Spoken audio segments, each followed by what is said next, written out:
Dans un coin reculé du vieux cimetière, une femme s'agenouillait près de la tombe de son enfant, serrant contre son cœur un cadre photo et un bouquet fané de pissenlit. Personne ne venait. La pierre tombale, froide et austère, portait une inscription, un décès qualifié d'accident. Pourtant, les yeux de cette mère n'avaient jamais cru à cette vérité officielle. Jusqu'à ce qu'un inconnu, en déposant une lisse blanche sur une tombe voisine par erreur, effleure sans le savoir un secret enfoui depuis trop longtemps. À cet instant, la vérité commença à murmurer. Le crépuscule tombait rapidement, et le vent d'automne, chargé d'un froid silencieux, enveloppait les herbes jaunies du petit cimetière au sud de la ville. Les branches nues des arbres semblaient figées, comme en deuil. Au milieu des pierres tombales couvertes de mousse, une femme, les cheveux bruns tombant sur ses épaules, tremblait de tout son être. Élodie, 35 ans, ignorait le froid mordant qui engourdissait ses doigts. Elle serrait un petit cadre photo et un bouquet de fleurs sauvages contre sa poitrine, les yeux rivés sur une pierre gravée de mots simples, Gabriel Laurent, à jamais aimé. 2013 à 2023, les larmes ne coulaient plus comme au début, mais la douleur, elle, restait là, telle une lame enfoncée dans son cœur.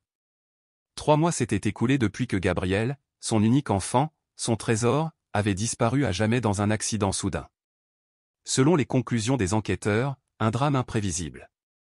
Élodie embrassa doucement la photo où le sourire angélique de Gabriel brillait encore, défiant toute la souffrance qu'elle portait. « Tu as froid, mon ange ? Aujourd'hui, maman a apporté des pissenlits, comme tu les aimais. » Elle parlait à voix basse, la gorge nouée, et posa le bouquet sur le sol glacé. À côté de la tombe de Gabriel, une autre, plus imposante, était ornée de fleurs blanches et entretenue avec soin. La pierre de marbre, polie et éclatante, portait une inscription claire, Julien Nathaniel, un ange qui veille, 2005 à 2018. Élodie n'avait jamais prêté attention à cette tombe jusqu'à ce jour. Le bruit d'une voiture de luxe s'arrêtant sur le chemin menant au cimetière la fit légèrement tourner la tête. Un homme en descendit, grand, élégant, les cheveux grisonnants, mais dégageant une dignité intacte. Il s'avança vers la tombe voisine, un bouquet de lys blanc à la main. C'était Victor, président d'une grande entreprise immobilière, l'une des figures les plus puissantes et discrètes de la ville. Personne ne savait qu'il avait un enfant enterré ici, dans ce lieu si modeste. Victor resta immobile devant la tombe de son fils, ses yeux trahissant une tristesse profonde et un regard lointain. Il déposa les fleurs et ferma les yeux un instant, mais un sanglot étouffé le tira de ses pensées. Élodie pleurait. Il se tourna, et leurs regards se croisèrent. Aucun mot ne fut échangé, seulement un silence lourd, chargé de 2 pertes incommensurables. Élodie essuya rapidement ses larmes, inclinant légèrement la tête en guise d'excuse pour l'avoir dérangé, puis se tourna à nouveau vers la tombe de Gabriel. Victor ne partit pas tout de suite. Il observa cette femme frêle, le visage marqué par les épreuves, et, dans un geste inattendu, il se pencha, prit un lys de son bouquet, s'approcha doucement de la tombe de Gabriel et le posa sans un mot, sans un regard. Mais Élodie vit tout.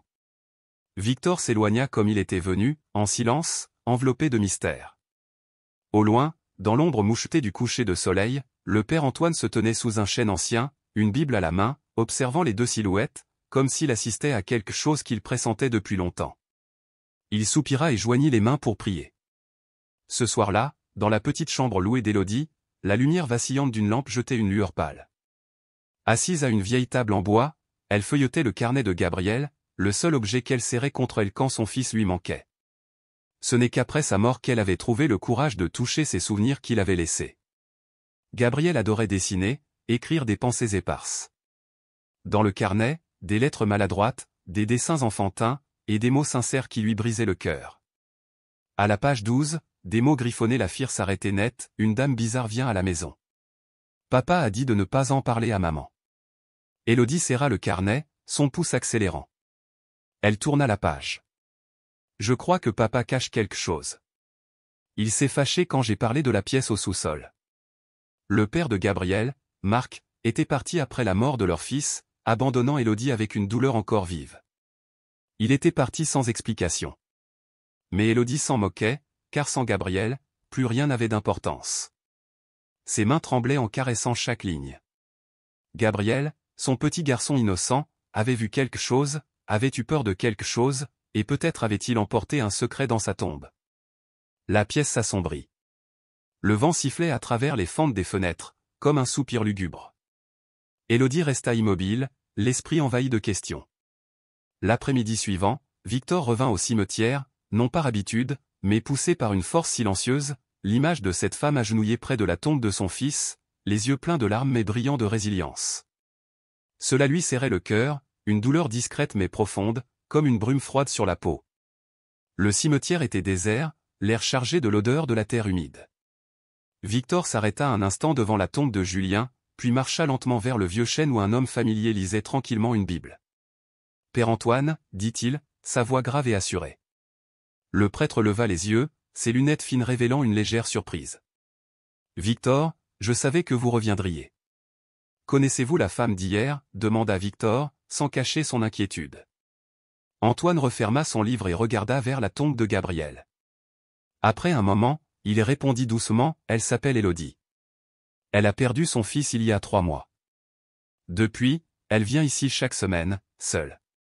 Jamais elle n'a manqué une visite. » Victor fixa la petite tombe, hochant légèrement la tête. « A-t-elle de la famille ?»« Non, ni parents, ni frères et sœurs, ni amis. Pauvre, mais forte. Je ne l'ai jamais vue demander de l'aide. »« Et son mari ?» demanda Victor, sa voix plus grave. Le père Antoine hésita, puis répondit, « Cet homme n'est jamais venu. Pas une seule fois. » Le silence s'installa, seulement troublé par le vent dans les branches. Victor ne dit rien de plus, mais au fond de lui, quelque chose s'éveilla, comme une aiguille perçant la carapace qu'il croyait figée depuis la mort de son fils. Au même moment, dans une autre partie de la ville, la petite chambre d'Élodie résonna de coups brusques à la porte. Elle ouvrit et tomba nez à nez avec Louise, sa belle-mère, les yeux pleins de haine. « Enfin, tu daignes ouvrir » lança-t-elle, sa voix cinglante comme un fouet. Sans attendre d'invitation, elle entra, piétinant le tapis usé, son regard méprisant balayant la pièce. La chambre était modeste mais ordonnée. Rien de précieux, sauf la photo encadrée de Gabriel, posée sur un petit autel. Élodie resta silencieuse, les poings serrés.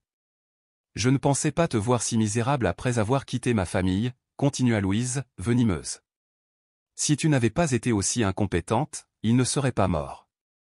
Tu n'as même pas su protéger ton propre enfant, et tu as déshonoré toute notre famille. » Chaque mot était une dague dans le cœur d'Élodie. Mais elle ne riposta pas. Elle s'avança, serrant doucement la photo de Gabriel contre elle, comme si sa présence suffisait à endurer ses paroles cruelles. Louise, voyant cela, s'enflamma davantage. « Tu crois que serrer cette photo te fera pardonner ? Marc a eu raison de partir. Quant à toi, tu aurais dû partir avec ton fils. » Un frisson parcourut Élodie, mais elle resta muette. Seuls ses yeux, rougis mais indomptés, fixaient sa belle-mère avec une résilience presque douloureuse. Puis, d'une voix ferme, elle dit, « Si vous êtes venu pour m'insulter, partez. » Louise, incapable de supporter ce regard, attrapa son sac, lança un dernier regard dédaigneux et claqua la porte en partant, non sans cracher une ultime injure, femme inutile. Élodie ne répondit pas. La pièce retrouva son silence, mais pas le cœur d'Élodie. Tard dans la nuit, elle enfila un manteau, prit un petit sac et marcha jusqu'à l'école où Gabriel étudiait, une vieille école semi-privée où seules les familles modestes comme la sienne pouvaient envoyer leurs enfants.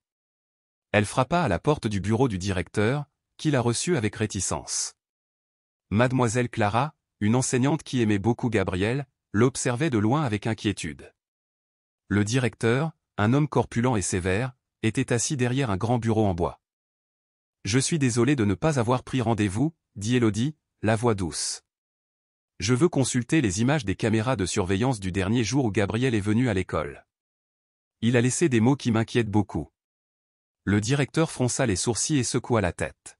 « Nous avons tout vérifié, mais malheureusement, le système de caméra était en panne ce jour-là. Aucun enregistrement n'a été conservé. » Élodie se figea. Pas une seule image, pas une caméra fonctionnelle. Nous avons fait appel à un technicien. Un incident imprévisible. Vous devriez laisser les choses en paix. Ne creusez pas trop loin. Je veux juste savoir ce qui est arrivé à mon fils. Pourquoi est-il tombé comme ça? Sa voix s'étrangla. Quelqu'un n'est-il entré dans l'école ce jour-là? Rien d'inhabituel, Madame Élodie. Laissez votre fils reposer en paix. Elle quitta la pièce, les jambes chancelantes. Clara la rattrapa et lui tendit un bout de papier. Je ne sais pas si ça aidera, mais ce jour-là, Gabriel a parlé à une inconnue dans le couloir de derrière. J'ai signalé l'incident, mais personne n'a enquêté davantage. Les doigts d'Élodie se crispèrent sur le papier. Une vieille sensation d'angoisse ressurgit, plus nette, plus froide. De retour dans sa chambre, Élodie déplia le papier sur la table. L'écriture hâtive de Clara disait « Une femme en blanc, cheveux noirs longs. » Pas enseignante, pas parent connu. Elle était déjà venue une fois, et Gabriel semblait effrayé. Élodie fixa les mots, un frisson la parcourant. Gabriel avait mentionné cette femme étrange. Les pièces du puzzle s'assemblaient, mais plus elle se rapprochait, plus l'ombre s'épaississait, lui donnant l'impression d'être trop près d'une vérité réelle, douloureuse et dangereuse. Le lendemain matin, dans un quartier ancien aux boutiques désertes, Élodie entra dans une petite brocante nichée entre deux immeubles délabrés. L'endroit sentait la poussière et une tristesse invisible. Elle tenait une montre d'homme vintage, le seul objet qu'elle conservait de marque, un cadeau de mariage. Elle devait la vendre pour payer quelques jours de loyer. Le brocanteur examina la montre et hocha la tête. 400. Sa voix était neutre. Élodie hésita. C'est une montre suisse, mécanique, elle fonctionne encore bien. De nos jours, qui achète ça pour le porter? Je la prends pour l'exposer. À prendre ou à laisser. Il haussa les épaules. Élodie allait accepter quand une voix chaude et profonde résonna derrière elle. Je paie 600, mais laissez-la garder la montre. Elle se retourna. C'était lui. L'homme en costume gris élégant, cheveux grisonnants, regard sévère mais non dénué de chaleur. Victor. La surprise traversa les yeux d'Élodie, vite remplacée par la méfiance. C'est vous qui avez posé la fleur sur la tombe de Gabriel, dit-elle doucement, comme une constatation. Victor hocha légèrement la tête, s'approchant avec précaution, comme pour ne pas l'effaroucher. Je m'excuse si je vous ai mise mal à l'aise. Ce jour-là, j'ai vu. Élodie l'interrompit, ses yeux calmes mais sur la défensive. Ce n'est rien. J'ai l'habitude qu'on me regarde comme un objet de pitié. Elle prit la montre des mains du brocanteur et fixa Victor. Merci pour votre geste, mais je n'en ai pas besoin. Victor resta silencieux un instant. Je ne suis pas venu par pitié. J'ai perdu un fils, et je sais ce que c'est de n'avoir plus rien à perdre. Ces mots touchèrent un recoin du cœur d'Élodie, un endroit qu'elle cachait, solitaire et blessé. Pourtant, elle resta droite, sa voix ferme. Alors vous savez aussi qu'au fond du gouffre, la seule chose qu'on apprend, c'est à ne rien attendre des autres. Victor hocha la tête, ses yeux légèrement voilés de tristesse. Il ne chercha pas à insister.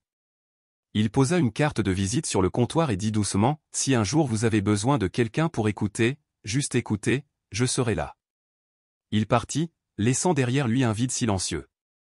Élodie regarda la carte sans la prendre, comme si elle se demandait si, pour la première fois depuis des mois, elle pouvait accorder sa confiance à quelqu'un. Pendant ce temps, à l'ancienne école de Gabriel, une cérémonie d'introduction pour un nouveau mécène se tenait dans la salle des fêtes. Le directeur souriait, applaudissant, et fit monter sur scène une femme en robe blanche. Camille, d'une beauté saisissante, cheveux noirs longs, lèvres rouges, avançait avec l'assurance d'une femme qui connaît sa valeur. Elle salua la foule d'un geste léger, comme une étoile sous les projecteurs. Mademoiselle Clara, au fond de la salle, se figea soudain. Quelque chose n'allait pas. Ses yeux s'écarquillèrent lorsque Camille se tourna légèrement, scrutant la foule comme si elle cherchait quelqu'un. Ses yeux, Clara les avait déjà vus. Dans les dessins maladroits du carnet de Gabriel, l'image d'une femme en blanc, aux cheveux longs, aux yeux qui veulent m'avaler. Et plus encore, elle avait vu cette femme à l'école, le jour où Gabriel était tombé dans l'escalier. Le cœur de Clara s'emballa. Elle recula, sortit son téléphone et chercha la photo des pages du carnet. Son cœur s'effondra. C'était elle, sans aucun doute. Camille. Cette nuit-là, la petite chambre d'Élodie, jusque-là silencieuse, fut troublée par des coups urgents à la porte. Elle ouvrit, et Clara se tenait là, essoufflée, un sac à dos et un dossier à la main. « Il faut que je vous parle de ce que Gabriel disait » lâcha-t-elle, la voix tremblante de nervosité. Élodie paniqua. « Mademoiselle Clara, que se passe-t-il? Je sais que quelque chose ne va pas. Aujourd'hui, j'ai vu cette personne à l'école. Je suis sûr que Gabriel l'a mentionné. » Elle sortit une copie de page du carnet qu'elle avait photographié en secret. Parfois, la femme en blanc me pose des questions bizarres. Elle demande si je suis souvent seul à la maison. Elle demande si j'aime aller jouer au sous-sol. Je n'ose pas le dire à maman, parce que papa se fâche, mais je ne l'aime pas. Ses yeux veulent m'avaler. Élodie resta sans voix, les yeux fixés sur les mots de son fils. Sa voix trembla. Cette femme, a-t-elle un nom? Clara hocha la tête, ouvrant son téléphone d'une main tremblante pour montrer une photo de Camille aux côtés du directeur. Elle s'appelle Camille. C'est la nouvelle mécène. La pièce devint glaciale, non pas à cause du vent, mais parce que la vérité prenait forme, comme un spectre pesant sur la poitrine d'Élodie. Camille, la maîtresse de Marc. Elle le savait depuis que Gabriel était en vie, mais elle n'avait jamais cherché à l'affronter. La personne dont Gabriel avait peur. Celle que Clara venait de voir à l'école, comme si elle revenait s'assurer que le secret était mort avec lui. Élodie s'effondra, se tenant la tête. Pour la première fois en 3 mois, la douleur n'était plus seulement du chagrin, mais de la peur. La nuit dans le quartier était silencieuse, comme si le monde entier s'était retiré derrière les grilles rouillées. La lumière jaune projetait des ombres sur Élodie et Clara, assises face à face dans une pièce devenue le théâtre de révélation. Le carnet de Gabriel, ouvert sur la table, montrait des pages froissées par les larmes et le temps, des mots enfantins mais lourds d'une compréhension précoce. J'entends des chuchotements au sous-sol, mais la porte est toujours fermée. Papa dit que c'est un endroit vieux et dangereux, mais je vois de la lumière. La dame ce jour-là sentait bon. Son parfum me donnait le tournis. Elle souriait, mais je n'aimais pas son sourire. J'ai vu papa l'embrasser quand maman n'était pas là.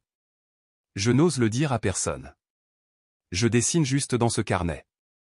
Si un jour je disparais, maman, ne crois pas papa. Élodie lut, sa main tremblante.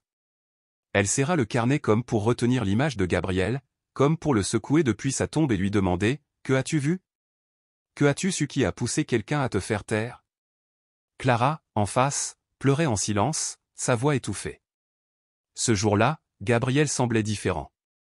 Je l'ai vu tituber un peu en marchant. J'ai pensé qu'il était fatigué à cause des cours du week-end. Puis le lendemain, j'ai appris qu'il était mort. Le directeur a dit qu'il était tombé dans l'escalier. Elle sanglota, les yeux pleins de larmes, comme rongée par une culpabilité qu'elle ne pouvait effacer. Mais maintenant, je ne suis plus sûre, Élodie. Je crois que Gabriel n'est pas tombé tout seul. La pièce devint plus froide, non pas à cause du vent, mais parce que la vérité parlait par fragments. Élodie ne répondit pas. Elle rassembla silencieusement les papiers, les copies, les rangeant dans un sac en toile, comme si elle ramassait les morceaux volés de l'âme de son fils. Ailleurs, au dernier étage d'un hôpital privé, Victor entrait dans le bureau de la médecin légiste Amélie Dubois. Cette femme d'une 40aine d'années, au regard vif et calme, leva les yeux en le voyant. « Monsieur Victor, j'ai entendu que vous vouliez des informations sur le dossier d'un garçon. Gabriel Laurent, 10 ans, mort il y a 3 mois. » Amélie marqua une pause, ouvrit son ordinateur. Ses doigts glissèrent sur le clavier, mais s'arrêtèrent. Une notification étrange apparut à l'écran. « Qu'est-ce qui ne va pas ?» demanda Victor, sa voix plus basse. Ce dossier a été scellé par un avocat nommé Étienne Moreau. Il y a un code de verrouillage interne. Je ne peux pas l'ouvrir sans une autorisation spéciale. Étienne Moreau, répéta Victor, comme s'il venait d'entendre une alarme. Avocat de qui? Amélie le regarda, puis dit doucement, il représentait autrefois la famille Vega, celle de Marc. Victor se figea. Il se leva, ses yeux plus perçants. Je trouverai un autre moyen d'accéder à ce dossier. Merci, Amélie. Ne parlez à personne de cette conversation. En quittant l'hôpital, Victor appela immédiatement son associé, un détective privé spécialisé dans les dossiers verrouillés. J'ai besoin que vous ouvriez un dossier médico-légal. Non, Gabriel Laurent. Tout ce qui concerne Étienne Moreau, creusé jusqu'au bout. Pour la première fois depuis des années, le cœur de Victor battait fort, non pas de douleur, mais de colère. Le silence de la mort n'était pas aussi effrayant que celui créé par l'argent et le pouvoir. Et il savait que la mort du garçon n'était pas un accident. Cette nuit-là, Élodie somnolait quand des coups brusques résonnèrent à la porte. Elle se réveilla, inquiète, car il était tard. En ouvrant, elle trouva Victor, un dossier à la main, le visage tendu. Élodie resta interdite. Avant qu'elle ne puisse poser de questions, il parla, sans hésitation cette fois. Je dois être direct. Pas en tant que père ayant perdu un enfant, mais en tant que quelqu'un qui cherche la vérité. Élodie le fixa, une lueur de fatigue dans les yeux. Mais Victor ne lui laissa pas le temps de répondre. Je suis certain que la mort de votre fils n'était pas un simple accident. Ces mots résonnèrent lentement, comme des coups de marteau brisant la forteresse émotionnelle qu'Élodie avait tenté de bâtir. Alors, qu'est-ce qui a tué mon garçon, murmura-t-elle. Je ne sais pas encore, mais je viens de découvrir que le dossier médico-légal de Gabriel a été scellé par un avocat en lien direct avec votre mari. Aucun dossier de décès d'enfant ordinaire n'est verrouillé à ce point. Victor lui tendit une photocopie, des informations sur Étienne Moreau, ainsi qu'un sceau signé par quelqu'un du système judiciaire de la ville. Quelqu'un couvrait quelque chose. Élodie s'effondra dans une chaise, serrant le dossier. La douleur du jour où elle avait perdu Gabriel semblait revenir, non plus comme une souffrance déchirante, mais comme un feu montant des vérités jamais dites. J'avais des doutes. Je pensais que Marc savait quelque chose, mais il est parti. Il m'a abandonné. Victor resta silencieux. Puis il s'assit à côté d'elle, plus doucement. Nous irons jusqu'au bout. Pas pour la vengeance, mais pour un enfant qui n'a plus la chance de parler. Élodie serra les mains. Pour la première fois depuis l'enterrement de Gabriel, elle ne pleura pas, mais dans ses yeux, un feu s'était allumé, discret mais déterminé. Le lendemain matin, Victor se tenait dans l'arrière-cour d'un petit café en périphérie de la ville, où il avait rendez-vous avec un homme que peu de gens remarquaient autrefois. Paul, la cinquantaine, frêle, légèrement voûté, le visage tanné par le travail manuel. Son expression était sévère, mais ses yeux gardaient une douceur discrète. Quand Victor s'approcha, Paul inclina légèrement la tête, hésitant mais pressé. « Monsieur, vous vouliez me voir. » « De quoi s'agit-il » Victor ne répondit pas tout de suite. Il sortit une photo de Gabriel. « Vous souvenez-vous de ce garçon » Paul regarda l'image. Son visage s'assombrit, comme s'il touchait un souvenir qu'il voulait oublier. Il hocha la tête. « Je me souviens. C'est l'enfant qui suivait Madame Camille à la villa d'été. » Victor s'assit en face de lui, la voix calme et mesurée. « Racontez-moi tout ce que vous savez. Je ne suis pas là pour accuser, juste pour trouver la vérité pour un enfant qui ne peut plus parler. » Paul hésita, mais ses yeux devinrent plus déterminés, comme s'il portait ce secret depuis trop longtemps. À l'époque, j'étais jardinier pour la villa de Camille, près des montagnes. Parfois, ils organisaient des fêtes privées. Peu de gens venaient, seulement des proches. Il déglutit, se souvenant. Un après-midi, je taillais l'herbe quand j'ai entendu une dispute dans une dépendance. J'ai jeté un œil par une fente de la porte. Madame Camille criait, sa voix était dure. Puis j'ai vu ce garçon, Gabriel, près de l'escalier, tenant son sac d'école, les yeux rouges. Il la regardait, effrayé, et a dit une phrase que je n'oublierai jamais. Victor se pencha, le visage tendu. Qu'a-t-il dit ?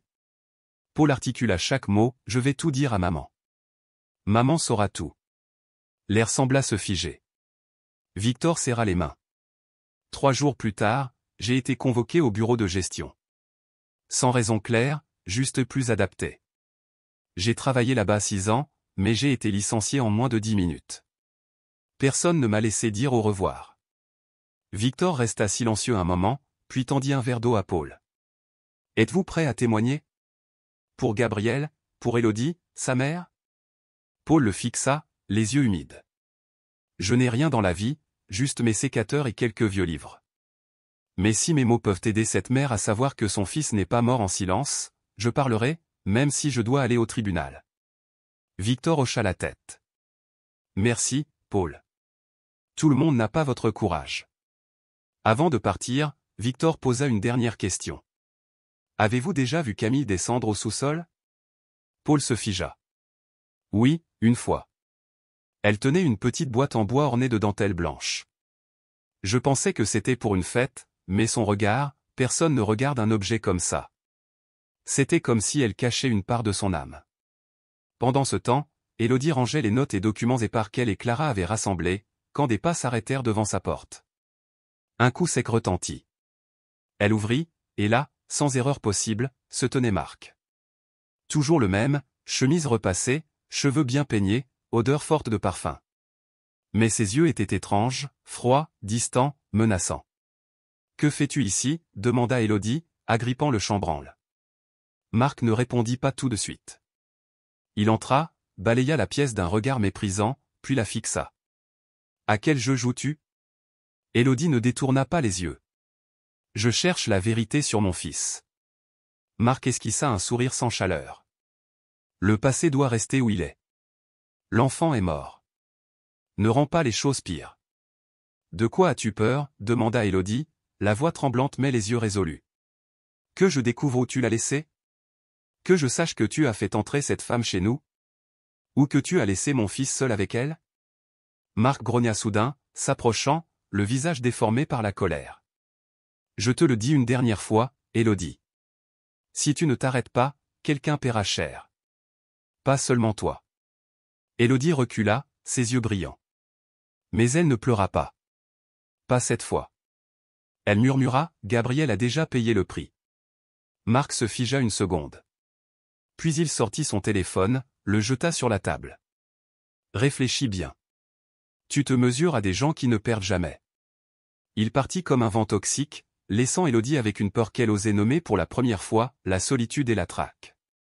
Ce soir-là, Victor revint dans la chambre. Élodie était immobile sur une chaise, les yeux hagards, les mains encore sur le téléphone de Marc. « Ça va » demanda-t-il, entrant comme quelqu'un de proche. Élodie ne parla pas, mais quand Victor s'approcha, elle tendit la main. Pour la première fois, elle chercha un appui. « J'ai peur. Peur qu'il me fasse du mal, peur que personne ne me croie, peur au point de vouloir abandonner. » Sa voix s'étrangla. Puis les larmes coulèrent, discrètes, comme un effondrement silencieux. Victor serra sa main, sa voix pleine d'assurance. « Nous protégerons la vérité, quel qu'en soit le prix. » Elle leva les yeux, le regardant à travers ses larmes, non pas pour chercher de la pitié, mais un dernier point d'ancrage alors que tout autour d'elle cherchait à l'entraîner dans l'abîme. « Pour Gabriel » dit-elle doucement. Victor hocha la tête, résolu. « Pour Gabriel. » Cette nuit-là, Élodie ne dormit pas. Elle ouvrit un vieux tiroir et en sortit une petite clé rouillée. La clé de Marc. Elle la tint, la regardant longtemps. Gabriel avait parlé du sous-sol. Une lumière étrange, une pièce verrouillée. Élodie n'y était jamais descendue, pas une seule fois. Demain, elle retournerait à l'ancienne maison. La porte du sous-sol était toujours là, et la vérité attendait d'être révélée. Le matin, au palais de justice de la ville, ce lieu jadis réservé aux puissants devint l'arène où une mère abandonnée, étouffée par le silence, se leva pour réclamer la voix de son fils, un enfant de 10 ans. Grâce à l'influence de Victor et de son équipe d'avocats privés, l'ordre de rouvrir l'enquête sur la mort de Gabriel Laurent fut approuvé. Les interventions des hautes sphères, combinées aux nouvelles preuves, le carnet, les témoignages, les irrégularités dans le scellage des dossiers rendirent l'affaire impossible à étouffer. Dans la salle d'examen médico-légal, Amélie Dubois, qui avait été empêchée d'accéder au dossier de Gabriel, faisait face au comité d'enquête. Sur un grand écran, les images de l'autopsie détaillée du corps du garçon s'affichaient. Tous étaient silencieux. « Ceci, » dit Amélie, pointant l'arrière de la tête de Gabriel, sa voix lente mais claire, est la contusion principale ayant causé un traumatisme cérébral. Mais, comme vous pouvez le voir, l'angle de l'impact et la forme de la blessure sont totalement incompatibles avec une chute dans l'escalier. Un murmure parcourut la salle. Cette blessure ressemble à celle causée par un objet dur frappant directement à hauteur de la tête d'un adulte. Victor, assis au bout de la rangée, serra les poings. Élodie resta silencieuse, son cœur battant à tout rompre, une sueur froide perlant sur sa nuque. Ce n'était plus un doute. Ce n'était plus une intuition. Gabriel n'était pas mort d'un accident. Ce soir-là, à l'hôtel Vagio, où se tenait une grande soirée de charité réunissant l'élite, tout était encore éclatant, comme si un enfant n'avait jamais été tué dans le silence. Sous les lustres de cristal, au son des violons et des coupes de champagne levées, Camille entra comme la reine du bal. En robe blanche ivoire, ses yeux balayaient la salle, pleins de fierté et sans peur, jusqu'à ce qu'ils croisent ceux d'Élodie. Élodie ne portait pas de robe élégante. Elle était venue en manteau noir simple, les cheveux attachés, les yeux glacés. Mais dans ses yeux brillait une douleur transformée en acier. Une mère qui n'avait plus peur de rien, sauf que la vérité ne soit oubliée. « Camille » dit Élodie, la voix calme. Camille sourit légèrement, sirotant son vin. Tu n'as pas encore abandonné. Tu disais que Gabriel était un bon garçon, répondit Élodie. Alors pourquoi tremblait-il en parlant de toi dans son carnet? Camille rit, un rire léger plein d'ironie. Tu crois que les mots d'un enfant de 10 ans griffonnés dans un carnet sont une preuve? Je ne te dois rien. Je n'ai pas besoin que tu me doives quoi que ce soit, dit Élodie, s'approchant, les yeux dans les siens. J'ai juste besoin que tu ne tues plus personne avec ton silence. L'air était tendu comme une corde de violon. Puis, de l'autre côté de la salle, Paul apparut. En chemise blanche usée, les mains tremblantes, il tenait une vieille photo en papier. Ceci, dit-il, la voix tremblante mais claire, est une photo que j'ai prise il y a 7 mois. Gabriel devant la chambre de Camille à la villa. Il leva la photo au milieu de la salle, sous des dizaines de regards avides et stupéfaits. Sur l'image, Gabriel était recroquevillé près d'une porte en bois sombre. Son visage n'affichait pas de sourire, seulement de la confusion. À côté, un panneau sur la porte, chambre privée. Entrée interdite. La salle entière se tut. Camille resta figée. Le verre de vin dans sa main tomba et se brisa. À cet instant, des alertes téléphoniques résonnèrent dans la salle. Beaucoup reçurent la même notification, le carnet de Gabriel Laurent révèle des soupçons d'abus avant sa mort. Lisez l'intégralité sur ltmpo.net. C'était Clara. Cette enseignante discrète qui avait gardé les pages du carnet de Gabriel avait envoyé l'intégralité à un grand journal. Pendant que la soirée battait son plein, l'article explosa sur les réseaux sociaux, avec des milliers de partages, d'indignation et de questions. Un parent murmura, c'est elle, la mécène de l'école de mon enfant? Un autre, mon Dieu, j'ai laissé mon enfant jouer avec elle. Camille recula, le visage blême, tentant un sourire forcé. Tout ceci n'est qu'une fabrication. J'ai un avocat. Mais le maître de cérémonie l'interrompit, ajustant son micro. Mesdames et messieurs, la soirée est temporairement suspendue. La police souhaite s'entretenir avec Madame Camille Moreau pour clarifier des informations liées à la mort de l'enfant Gabriel Laurent. Silence. Puis des chuchotements se propagèrent comme un feu dans l'herbe. Camille fut escortée dehors. Elle se tourna vers Élodie, ses yeux n'étaient plus arrogants, mais vides, comme ceux de quelqu'un voyant la première fissure dans le masque qu'elle portait depuis des années. Après la soirée, Élodie se tenait seule sur la place. Le vent frais caressait ses épaules, les phares, les klaxons, les bruits de la ville. Aujourd'hui, il ne la faisait plus se sentir petite. Victor s'approcha et se tint à ses côtés. Sans un mot, il lui tendit un journal imprimé. En première page, une photo de Gabriel et un gros titre, la voix d'un garçon qui n'a jamais pu parler, mais que nous avons enfin entendu. Élodie serra le journal, sa main tremblant légèrement, ses yeux embués, mais ses larmes balayaient l'humiliation, le doute et la peur. « Maman t'a entendu, Gabriel » murmura-t-elle. « Maman a entendu ta voix. » Victor posa une main sur son épaule.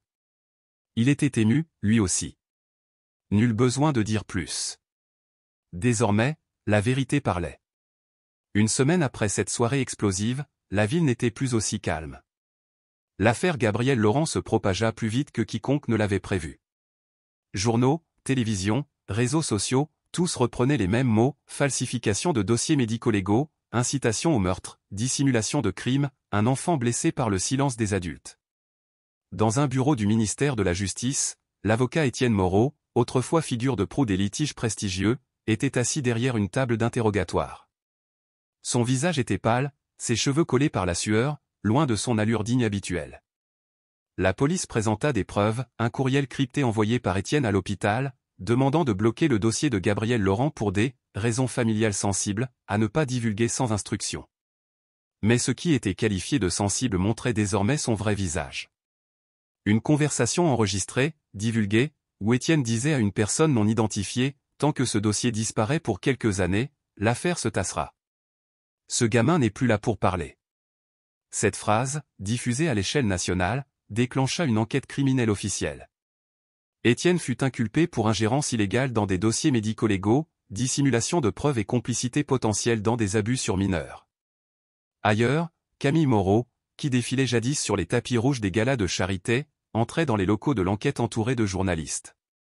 Ses yeux masqués par de grandes lunettes de soleil ne pouvaient cacher sa démarche maladroite, son corps replié. son avocat publia un communiqué, « Ma cliente est totalement innocente. » Tout ceci est un malentendu du public et de la presse. Mais la vérité était difficile à nier. Des messages extraits du vieux téléphone de Marc, que Élodie avait conservé un temps, avaient été récupérés. Ils contenaient des conversations entre Marc et Camille autour du fait que Gabriel est trop sensible et, s'il continue ainsi, tout s'effondrera.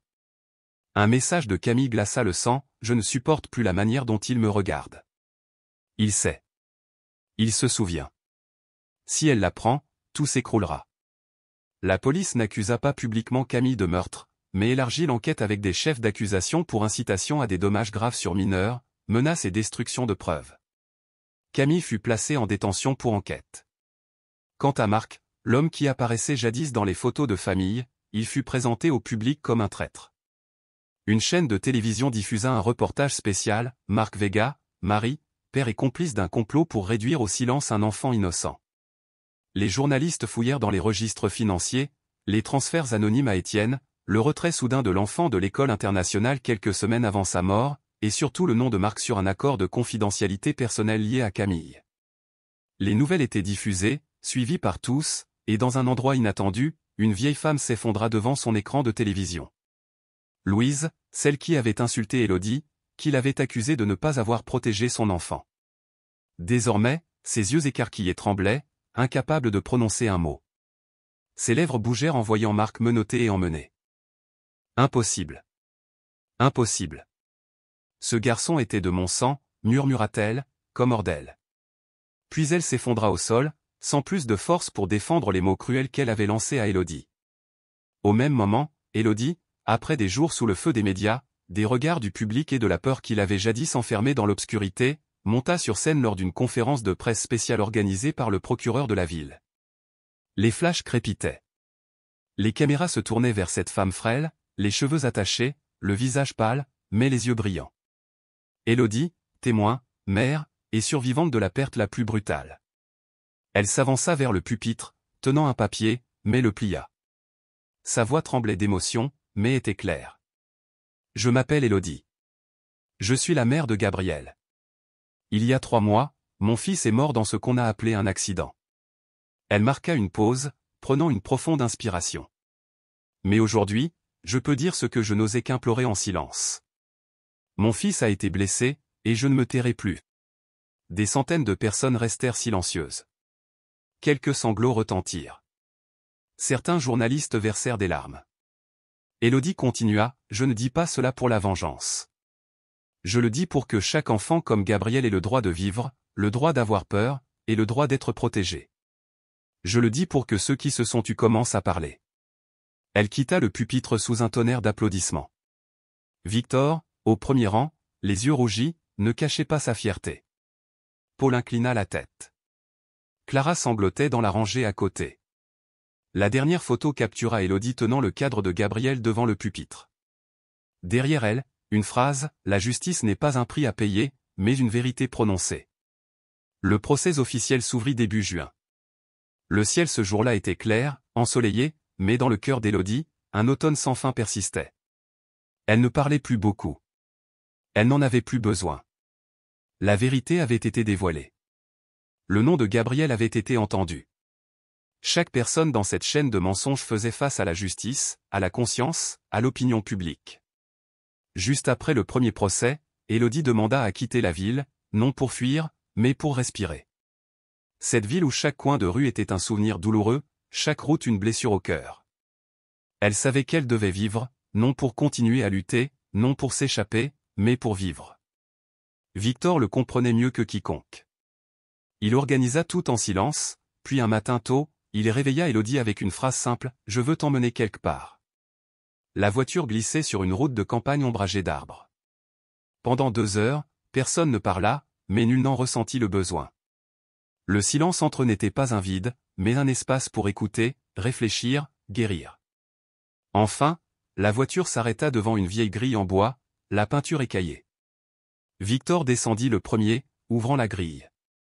À l'intérieur, une petite maison blanche, toit de tuiles rouges, des pots de fleurs violettes le long du porche, et une balançoire en bois suspendue sous un vieux pommier.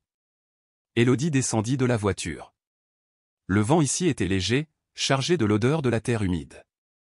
Tout était si paisible qu'elle eut l'impression d'être dans un autre monde. Victor se tourna, la regarda un instant, puis dit doucement, « C'était la maison de mon fils, Julien. Nous l'avions achetée quand il avait 5 ans. Après sa mort, j'ai fermé la porte. Personne n'y est entré. Je pensais ne jamais y revenir. » Élodie fixa la maison, ses mains se crispant légèrement. « Pourquoi m'as-tu amené ici ?» Victor resta silencieux un moment. Puis il dit, « Parce que je crois que ce qui appartenait à un bon enfant devrait continuer d'appartenir à une mère assez courageuse pour vivre pour son enfant. Cette maison, si tu la veux, elle est à toi. » Élodie resta sans voix. Elle ne pouvait prononcer un mot. Sa gorge se serra, son cœur s'alourdit, mais ce n'était plus de la douleur, plutôt quelque chose de très doux, très humain. « Personne ne m'a jamais rien donné, » dit-elle après un moment, la voix tremblante. « Personne ne m'a jamais jugé digne de garder quoi que ce soit. » Victor s'avança, sans la toucher, mais sa voix était si chaleureuse qu'Élodie se sentit enveloppée. « Nous avons tous perdu, mais si nous vivons seulement dans les souvenirs, nous disparaissons avec ceux que nous aimons. Tu n'as pas à être reconnaissante. Tu n'as rien apporté pour moi.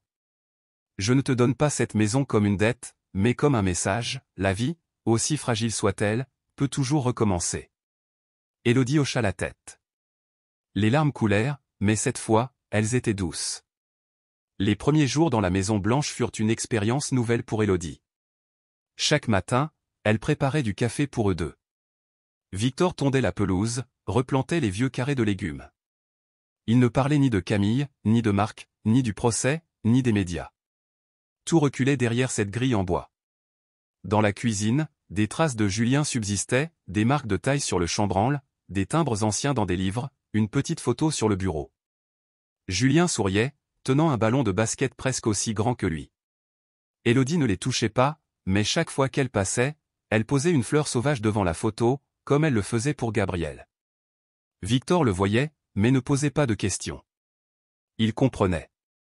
Personne ne remplaçait personne, mais la douleur pouvait se toucher et se guérir mutuellement. Un jour de pluie légère, Élodie s'assit à la petite table en bois sur le porche. Elle écrivait, non pour accuser, mais pour garder. Elle écrivait sur Gabriel, sur son rire, sur les choses qu'il disait, sur la manière dont il sautait en voyant des pissenlits, sur son regard la dernière fois qu'il l'avait vu. Pas en colère, pas effrayé, juste confiant que maman saurait tout. Victor l'observait écrire et comprenait que la mère était revenue, différente, une mère nouvelle qui avait traversé l'enfer et gardé assez de foi pour en sortir. Un matin d'automne précoce, la lumière filtrait par la petite fenêtre d'une boulangerie au sommet de la colline, là où se trouvait la Maison Blanche et le vieux pommier. Une pancarte en bois portait une inscription manuscrite, « Pain élu, du pain et de la lumière pour ceux qui ont besoin de recommencer ». Élodie se tenait derrière le comptoir, pétrissant doucement la pâte, les cheveux attachés, son tablier taché de farine. Ses mains, qui avaient tremblé de douleur, qui avaient serré la photo de Gabriel lors de nuits sans sommeil, façonnaient désormais du pain, des miches tendres et parfumées, pleines de bonté. La boulangerie était le petit rêve d'Élodie. Mais il n'était pas né d'elle seule.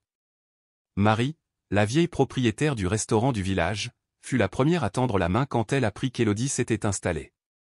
Elle dégagea la vieille cuisine à côté du restaurant, céda un coin du réfrigérateur et dit, « Tu dois faire quelque chose de tes mains, pas pour oublier, mais pour te souvenir, tout en continuant à vivre. » Et Élodie avait commencé là. Chaque matin, Paul, le jardinier aux cheveux argentés, passait tôt, apportant un panier de légumes, de fleurs et d'herbes du jardin derrière la maison. Il entretenait le jardin autour de la maison d'Élodie, replaçant chaque pierre, taillant chaque buisson de lavande. Quand il n'était pas occupé, il s'asseyait au comptoir de la boulangerie, sirotant un café et discutant avec les écoliers après l'école. Ils l'appelaient tous Monsieur Paul, le conteur, car il avait toujours une petite histoire douce, finissant par une phrase chaleureuse. Une fois, il dit à un garçon qui venait de revenir au village, il était une fois un garçon nommé Gabriel. Il aimait les pissenlits. Ce garçon nous a appris que, peu importe où tu es, si tu dis la vérité, tu fais écouter même les adultes. En début de semaine, une jeune femme descendit du bus du village. Cheveux noirs, chemise soignée, yeux brillants. Clara, l'ancienne enseignante de Gabriel, avait décidé de s'installer au village après des nuits sans sommeil. En ville, j'enseignais pour vivre. Ici, je veux vivre pour enseigner. Elle devint institutrice à l'école primaire du village. Chaque matin, elle passait à vélo devant la boulangerie, prenait un petit croissant et lançait, pour l'institutrice qui a besoin d'énergie aujourd'hui. Élodie souriait en retour. Il reste des pâtisseries remplies de courage? Quelqu'un en a besoin. Parfois, le week-end, Clara amenait les enfants dans le jardin d'Élodie pour un cours en plein air. Ils s'asseyaient en cercle sur l'herbe, dessinant des maisons de rêve, écrivant des poèmes pour quelqu'un qui avait été triste. Élodie, depuis la cuisine, regardait par la fenêtre, souriant en entendant les enfants gazouiller. Une fois, une fillette de première année lui offrit un dessin, Madame Élodie est une boulangère avec un cœur qui chante. Elle rit, puis essuya doucement une larme. Un après-midi, quand une brise fraîche balayait le porche, Victor, Élodie et Paul étaient assis à la table en bois, buvant une tisane. Sur la table, un gâteau aux châtaignes tout juste sorti du four et un petit carnet qu'Élodie venait de commencer, notant les histoires des visiteurs de la boulangerie. « Je veux l'imprimer, dit-elle, les yeux pétillants. Pas pour vendre, mais pour offrir. Comme un message, tout le monde peut recommencer avec ce qu'il a. » Victor la regarda. Son visage restait sévère, mais ses yeux semblaient apaisés, pleins d'émotion. Il pensa à Julien, à Gabriel, et il voyait ses enfants vivre à nouveau, différemment, à travers les gâteaux, les lettres, les histoires simples. Un jour, Victor passa à la boulangerie et posa une annonce sur le comptoir, « Fonds Lumière de Gabriel », pour les enfants qui ont besoin de protection. Soutien juridique, soins psychologiques, médias pour les cas de maltraitance. Aucune voix ne mérite d'être oubliée. Élodie fixa le papier, sa main caressant le coin où le nom de Gabriel était imprimé. Victor dit, « Le fonds sera basé ici. Pas besoin de grandeur. Juste besoin de quelqu'un qui écoute. » Elle hocha la tête, sans parler, mais ses yeux brillaient. Il n'était plus un étranger. Plus besoin de titre. Victor était un soutien, celui qui avait tenu sa promesse, le père d'un enfant parti trop tôt. Et maintenant, il rendait l'héritage de cet amour, non avec de l'argent, mais avec la conviction que chaque enfant a le droit de vivre dans la lumière. Un après-midi d'automne, les feuilles tapissaient le chemin menant au cimetière. Élodie, en manteau gris, tenait un bouquet de pissenlits séchés, pressé dans un carnet depuis des semaines. Elle marchait, sans hâte, sans esquive. La tombe de Gabriel était sous un jeune chêne, planté par Paul avec les graines qu'Élodie avait apportées pour le premier anniversaire. Sur la pierre, une ligne avait été ajoutée, « Gabriel Laurent. Tu as fait écouter le monde entier. » Élodie s'agenouilla, caressant doucement la pierre. Plus de larmes. Plus de tremblements. Seulement la paix. Tu vois, Gabriel, murmura-t-elle, la voix légère comme le vent. Maman a fait les gâteaux que tu aimais. Des enfants les mangent et sourient. Maman a raconté ton histoire, et maman a survécu, pas pour t'oublier, mais pour parler pour toi. Le vent souffla doucement, emportant quelques graines de pissenlit. Elle les suivit des yeux, et un sourire, le premier depuis des mois, apparut sur ses lèvres, léger, petit, mais réel. Au loin, sous l'arbre, le père Antoine observait en silence. Il ne s'approcha pas. Il inclina simplement la tête, comme pour confirmer ce qu'il avait toujours cru. Le voyage d'Élodie avait atteint son dernier stade. Pas une fin, mais un nouveau départ. Profond, doux, vibrant. Cet après-midi-là, à la boulangerie, les clients affluaient. Les enfants jouaient dans le jardin. Les parents discutaient autour de tasses de café. Clara apprenait aux enfants à plier des origamis avec du papier recyclé. Paul racontait une histoire à une fillette qui venait de perdre son père. Élodie, derrière le comptoir, s'essuya les mains et leva les yeux sur tout cela. Pas un miracle. Personne ne ressuscitait. Mais dans cet endroit de fleurs, de lumière et de gens blessés, un pont de guérison s'était construit, lentement, solidement, de l'obscurité à la lumière, de la perte au partage, des pleurs à un sourire. Le tribunal de la ville prononça le verdict un matin d'hiver. Pas de neige, mais un ciel gris et silencieux, comme pour préserver la dignité d'une vérité arrivée à son terme. Camille Moreau, qui défilait jadis sur les tapis rouges, fut condamné à 12 ans de prison pour incitation à la maltraitance sur mineurs, dissimulation de preuves et menaces sur témoins. Pas de larmes lors du verdict. Camille ne cria pas. Elle resta là, silencieuse, les yeux vides, comme si elle comprenait que tout ce qu'elle avait tenté de cacher ne lui appartenait plus. Dans la salle d'audience, Victor serra fort la main d'Élodie. Aucun ne parla. Il n'en avait pas besoin. Les excuses, justifications ou colère étaient derrière eux. Devant, seule la clarté restait. Le même jour, l'Ordre national des avocats prononça une décision officielle, et Étienne Moreau fut radié à vie. Celui qui représentait les puissants était désormais dans un petit bureau, sans plaque, sans invitation médiatique. Il n'avait plus que le silence d'un nom sans valeur. Quant à Marc, il ne fut pas poursuivi pénalement. La loi ne condamne pas la lâcheté, mais l'opinion publique, si. Sa famille coupa les ponts. Ses amis rompirent tout contact.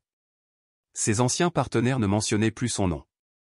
On évitait de le regarder au supermarché, au café, comme s'il était une tâche, non pour ce qu'il avait fait, mais pour ce qu'il n'avait pas osé faire, protéger son enfant. Marc se retira de toute vie sociale. L'appartement luxueux qu'il occupait n'était plus qu'une coquille vide sans lumière. Parfois, on l'apercevait seul sur son balcon, les yeux fixant un vide que personne ne répondait. Le mépris ne tue pas, mais il fait comprendre la valeur de ce qui a été perdu. Trop tard. De retour au petit village, dans la maison blanche au toit rouge, l'hiver n'était pas aussi froid que les années précédentes. Élodie nettoyait une étagère dans le grenier, qu'elle avait décidé de transformer en coin lecture et écriture pour les visiteurs de la boulangerie. La lucarne laissait entrer une lumière douce. L'odeur des biscuits à la cannelle montait de la cuisine, chaude comme celle des souvenirs. Sur la table, quelques livres que Gabriel aimait, des histoires pour enfants, des livres de coloriage, et le petit carnet où il écrivait « Les choses que je veux demander à maman, mais j'ai honte ». En rangeant une vieille boîte en fer appartenant à Julien, Élodie découvrit une petite enveloppe glissée sous un album photo. Le papier avait jauni, mais l'écriture était claire. Celle de Victor. Sur l'enveloppe, à Élodie, quand tu seras prête à sourire. Sa main trembla légèrement. Elle s'assit lentement et ouvrit. Mon fils a dit un jour, après la perte de notre premier petit chien, une phrase que je trouvais naïve. Des années plus tard, j'ai compris que c'était une vérité que seuls les enfants voient clairement. Si quelqu'un pleure encore pour toi, tu n'as jamais vraiment disparu. Merci, Élodie, d'avoir gardé cette lumière pour Gabriel et pour toi. Cette maison est à toi, non parce que je veux aider, mais parce que je crois que ceux qui sont assez courageux pour aimer méritent un lieu où appartenir. Si un jour ta lumière faiblit, souviens-toi qu'elle repart toujours d'une autre bougie. Victor. Élodie replia la lettre, la main sur la poitrine, son cœur battant doucement, mais pleinement. La lettre n'était pas longue, mais c'était comme si quelqu'un avait posé une main sur son épaule, ferme et douce, disant « Tu es sur le bon chemin ». Elle resta immobile longtemps, regardant par la fenêtre. Les enfants du village jouaient dans le jardin, leur rire résonnant à chaque vague. Une fillette tomba, pleura, mais 3 petits bras se tendirent pour l'aider à se relever. Elle sourit, légèrement, mais vraiment. Cet après-midi-là, Élodie enfila un manteau de laine gris et sortit sur le porche. L'odeur des feuilles sèches, du bois de chauffage des maisons voisines, et du gâteau au miel de la cuisine se mêlaient en un parfum très ancré. Sur le chemin de pierre menant au terrain de jeu du village, les derniers pissenlits de la saison volaient dans le vent. Un garçonnet agita la main, « Madame Élodie, regarde-moi tirer au ballon ». Elle rit, lui rendant son salut. Un père à côté se tourna vers elle, la remerciant pour le gâteau offert le jour de la naissance de son premier enfant. Gabriel n'était pas revenu, mais il n'avait jamais disparu. Il était là, dans la lumière, dans la chaleur, dans chaque gâteau que les gens emportaient, dans chaque lettre qu'Élodie écrivait, dans chaque geste gentil que les gens recommençaient après une douleur. Elle resta silencieuse sous le soleil de l'après-midi, les yeux mi-clos, comme pour graver cet instant. Et pour la première fois de sa vie, Élodie ne se sentit plus manquer de quoi que ce soit. Ce printemps arriva plus tôt que d'habitude. Le ciel n'était pas sévère. Le soleil suffisait à rendre les pulls inutiles. Un après-midi, Élodie ouvrit la boulangerie plus tôt que d'ordinaire. Sur la pancarte dehors, elle écrivit à la craie blanche, en lettres penchées, « Aujourd'hui, un gâteau en plus pour quiconque sait raconter une belle histoire. » Pas pour une occasion spéciale, juste parce qu'elle en avait envie, parce que son cœur était lumineux, parce que la nuit précédente, elle avait rêvé de Gabriel souriant. Victor arriva à 9 heures, plus tôt que d'habitude. Sans manteau, juste un cardigan gris clair, il portait un panier de lavande fraîchement coupé. Elle le vit de loin et sortit l'accueillir. « Aujourd'hui, tu sembles plus ensoleillé que d'ordinaire », plaisanta-t-elle légèrement. Victor sourit faiblement, posant le panier sur la table en bois du porche. N'est-ce pas à cause de quelqu'un qui fait des gâteaux à la cannelle dont l'odeur porte jusqu'à la grille? Ils s'assirent. Le thé était encore chaud. Le gâteau, tout juste sorti du four, embaumait le miel dans le vent. Personne ne parla pendant quelques minutes. Ce n'était pas nécessaire. Puis Victor prit la parole, sa voix égale comme toujours, mais teintée d'une nuance étrange. « Madame Élodie, j'ai quelque chose à vous dire sur Julien, que je n'ai jamais partagé. » Élodie posa sa tasse, le regardant avec attente. « Le jour de sa mort, je n'ai pas pleuré.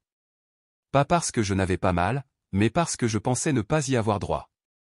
J'étais père.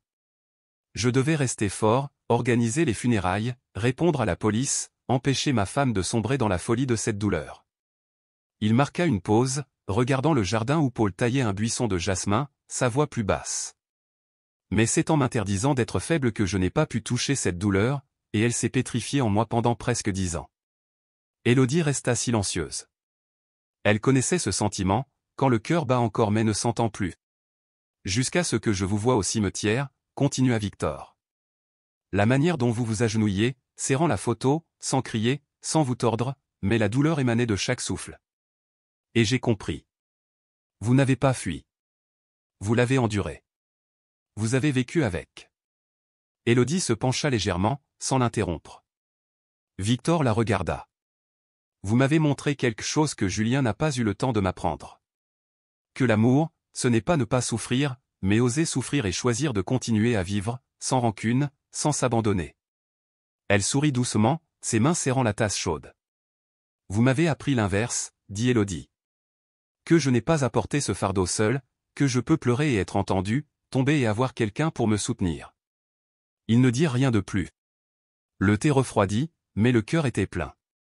Cet après-midi-là, ils allèrent dans le champ derrière le village, là où se dressait le grand chêne que Victor avait mentionné, planté par Julien à 7 ans.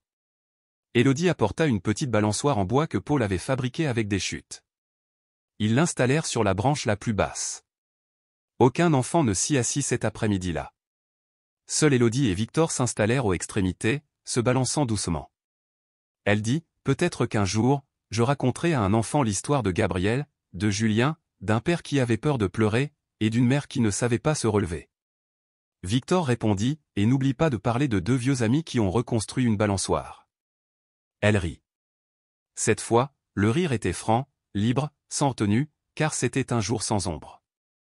Et l'histoire d'Élodie, Gabriel et Victor, comme une lumière filtrant par l'entrebâillement d'une porte étroite, n'est pas une tragédie racontée pour pleurer, mais un rappel que parfois, la vérité ne réside pas dans les cris, mais dans les murmures oubliés, le carnet d'un enfant, un bouquet silencieux, quelqu'un prêt à croire. Si vous, qui lisez ceci, avez connu la perte, vu votre voix nier, ou pensez que la bonté est un luxe dans un monde trop bruyant, sachez que ce voyage porte un message, la bonté silencieuse, lorsqu'elle va jusqu'au bout, peut ébranler l'obscurité. Nous ne pouvons changer ce qui a été perdu, mais nous pouvons choisir de ne plus laisser personne souffrir en silence. Nous pouvons être celui qui s'arrête pour poser une question, déposer une fleur, ou simplement écouter quelqu'un qui n'a jamais été entendu. Merci d'être resté jusqu'à la fin, surtout vous, qui avez peut-être aussi été une mère, un père, une sœur, ayant perdu quelque chose de précieux que personne n'a compris. J'espère que cette histoire ne rend pas votre cœur plus lourd, mais plus chaud, car nous savons qu'il y a encore des gens prêts à vous accompagner jusqu'au bout de la douleur. Si votre cœur est fatigué aujourd'hui, reposez-vous, buvez une tasse de thé chaude, écoutez une vieille chanson, et souvenez-vous, vous n'êtes pas seul. Je suis là, à raconter des histoires, non pour être entendu, mais pour que vous ressentiez une présence. Je vous souhaite une journée légère et une nuit très paisible.